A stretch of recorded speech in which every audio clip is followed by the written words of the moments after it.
একজন লোক নিজের স্ত্রীকে লতা দিয়ে বেঁধে একটি নির্জন দ্বীপে ফেলে রেখে যায়, তারপর নিজে স্পিড বুট নিয়ে পালিয়ে যায়। কিন্তু স্ত্রী একটু ভয় পায়নি, উল্টো দরকারি সব সরঞ্জাম নিজের সঙ্গে এনেছিল। আসলে সে আগেই আন্দাজ করেছিল এমন কিছু হতে পারে। সে লুকিয়ে নৌকায় ছলচাতুরি করে রেখেছিল।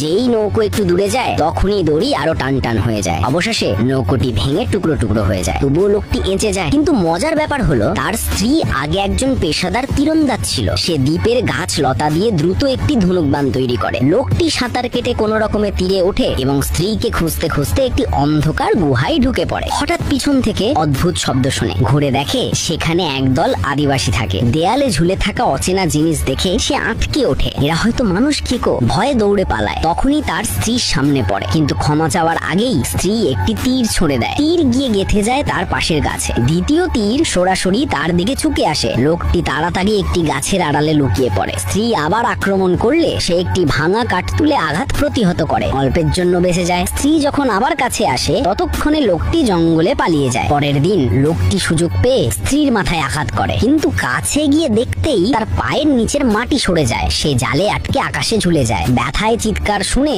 অজ্ঞান স্ত্রী জেগে ওঠে, কিন্তু হঠাৎ পায়ের শব্দ। স্ত্রী বুঝে যায় কিছু একটা গন্ডগোল আছে। সে দৌড়ে পালায়। এদিকে লোকটি দেখে মানুষ খেকোদের একদল তার দিকে ছুটে আসছে। সে মরিয়া হয়ে হাত পা ছোড়াছুড়ি করতে থাকে। সৌভাগ্যবশত তার পা এক লতায় আটকে যায় এবং কোন রকমে বেঁচে যায়। স্ত্রীকেও পিছু ধাওয়া করে আদিবাসীরা।